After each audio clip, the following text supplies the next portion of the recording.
നടൻ സിദ്ധാർത്ഥ് പ്രഭു നടുറോഡിൽ വെച്ച് അക്രമാസക്തനായ വാർത്ത പെട്ടെന്നാണ് പ്രചരിച്ചത്. സിദ്ധാർത്ഥ് മദ്യലഹരിയിലായിരുന്നെന്നാണ് പുറത്തുവരുന്ന വിവരം. സിദ്ധാർത്ഥിനെ വിമർശിച്ചും പരിഹസിച്ചും തുടരെ കമന്റുകൾ വരുന്നുണ്ട്. ടെലിവിഷൻ പ്രേക്ഷകർക്ക് പ്രിയങ്കരനാണ് സിദ്ധാർത്ഥ്. തട്ടിമുട്ടിയും ഉപ്പുമുളകും എന്നീ സിറ്റ്കോമിലൂടെയാണ് സിദ്ധാർത്ഥ് ഈ ജനപ്രീതി നേടുന്നത്. നിലവിൽ ഉപ്പും മുളകിലാണ് സിദ്ധാർത്ഥ് അഭിനയിക്കുന്നത്. പെട്ടെന്ന് തന്നെ ഈ സിറ്റ്കോമിലെ പ്രധാന ആകർഷണ ഘടകമായി മാറാൻ സിദ്ധാർത്ഥിന് കഴിഞ്ഞു. സിദ്ധാർത്ഥിൻ്റെ വിവാദം പല ചർച്ചകൾക്കും തുടക്കം കുറിച്ചിട്ടുണ്ട്. ഉപ്പും മുളകിൽ അഭിനയിക്കുന്ന മിക്കവരും വിവാദങ്ങളിലാണല്ലോ എന്നാണ് പലരുടെയും ചോദ്യം. നേരത്തെ ഋഷികുമാർ, ബിജു സോപാനം, നിഷ സാരംഗ്, ശ്രീകുമാർ എന്നിവരെല്ലാം നേരത്തെ വിവാദങ്ങളിൽ പേര് വന്നവരാണ്.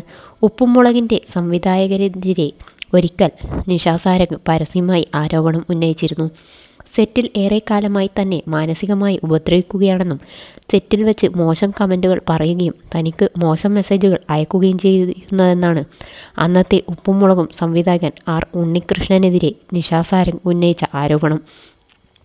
ആദ്യം ചാനലിൽ പരാതിപ്പെട്ടെങ്കിലും സംവിധായകൻ തന്നോട് പകയോടെ പെരുമാറിയെന്നും തന്നെ സിറ്റ്കോമിൽ നിന്ന് ഒഴിവാക്കിയെന്നും നിഷ കരഞ്ഞുകൊണ്ട് ഒരു അഭിമുഖത്തിൽ തുറന്നു പറഞ്ഞു.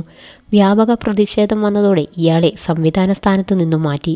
നിഷ സാരംഗ് ഉപ്പുമുളകിലേക്ക് തിരിച്ചെത്തുകയും ചെയ്തു. ഇതിനുശേഷം വന്ന വിവാദം ഋഷിയുടേതാണ്. മുടിയൻ എന്ന കഥാപാത്രത്തിലൂടെ ഉപ്പും മുളകും പ്രേക്ഷകരുടെ പ്രിയങ്കരനായി ഋഷി മാറി. എന്നാൽ ഒരു ഘട്ടത്തിൽ ഋഷിയെ ഷോയിൽ കാണാതായി.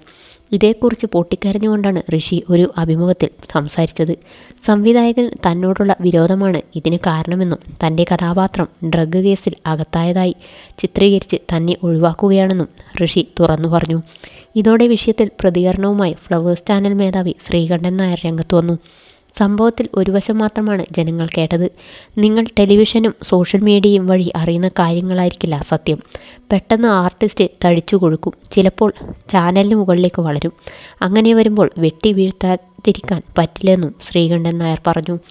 ഏറ്റവും ഒടുവിൽ ഉപ്പും മുളകിലെ പ്രധാന അഭിനേതാക്കളിലൊരാളായ ബിജു സോപാനവും ശ്രീകുമാറുമാണ് വിവാദത്തിലായത്. ഇരുവർക്കുമെതിരെ ഒരു നടി ലൈംഗികാതിക്രമ പരാതി നൽകി. ശ്രീകുമാർ ലൈംഗികാതിക്രമം നടത്തിയെന്നും പുറത്തു പറയാതിരിക്കാൻ ശ്രീകുമാർ ഭീഷണിപ്പെടുത്തിയെന്നുമായിരുന്നു പരാതി.